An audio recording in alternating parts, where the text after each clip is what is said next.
We are taught that the safest path to greatness is to study what already works and replicate it. But copying success is often the fastest way to guarantee you stay exactly average. The investor and entrepreneur Peter Thiel operates on a different premise. He observes human history is not advanced by doing the same things slightly better. The true miracles of our species are driven strictly by the invention of new technology. Building more of what we already know how to build is horizontal progress. It takes the world from 1 to n. If you have a typewriter and you figure out how to build 100 identical typewriters, you have made horizontal progress. Vertical progress is entirely different. It requires doing something nobody else has ever done, taking the world from 0 to 1. If you have a typewriter and you invent a word processor, you have made vertical progress. Relying on best practices creates a ceiling. Without the difficult work of creating new things, businesses eventually reach a dead end where they've gained everything possible from fine-tuning inherited models. Most economists and policymakers assume that the default path forward for the world is globalization, taking the systems that generated wealth in the past and spreading them everywhere. But the math of globalization is unforgiving.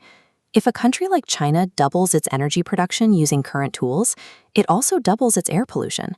Spreading 20th century methods to billions of people results in devastation because those old systems weren't designed for that scale.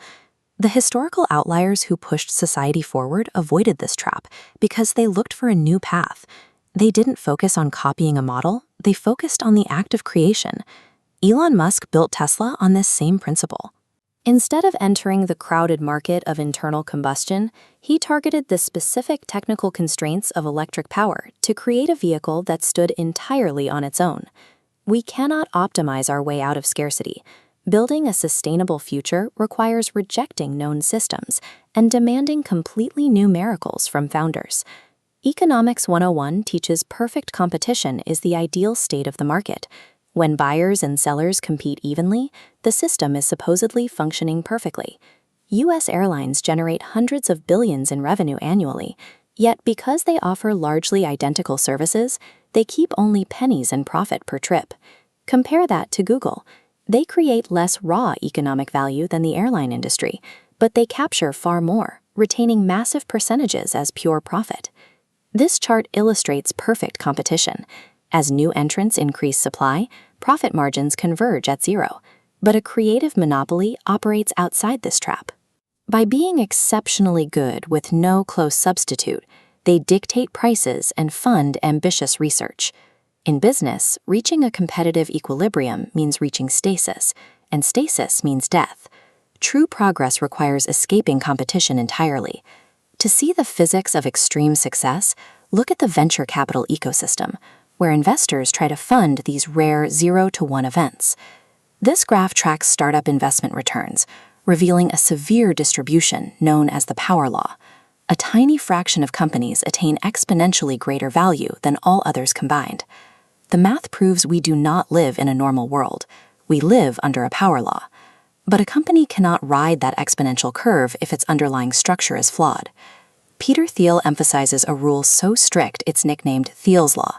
A startup messed up at its foundation cannot be fixed. This begins with human capital. Choosing a co-founder carries the permanence of a marriage. If the individuals building the foundation harbor irreconcilable differences early on, the company itself will become the victim of their friction. You cannot harness exponential growth on a fractured base. Surviving the early stages requires a completely aligned team from day one. Finding the idea for that company starts with a single, difficult question. What important truth do very few people agree with you on? Many act as if no big truths remain. Ted Kaczynski took this pessimism to a violent extreme, assuming all solvable problems were already solved. This diagram maps the landscape of human inquiry. Between the easy conventions we already understand and the impossible mysteries we cannot solve, there is a fertile middle ground: secrets. Some are natural secrets. Mathematician Andrew Wiles spent 9 years in isolated, relentless focus to prove a theorem that had baffled the world for centuries. Others are human secrets, truths about human behavior hidden right in front of us. This involves looking at existing infrastructure and noticing the untapped value of an empty room or an unused car seat. Once you find that truth, a great company functions like a conspiracy, aligned individuals working quietly to bring a hidden reality into the light. If you study the founders who mapped these secrets, you will not find a formula to replicate. The only consistent pattern among them is the refusal to copy what already works. They examine the mechanics of the world from first principles, which leaves a single question for anyone looking to build something that lasts.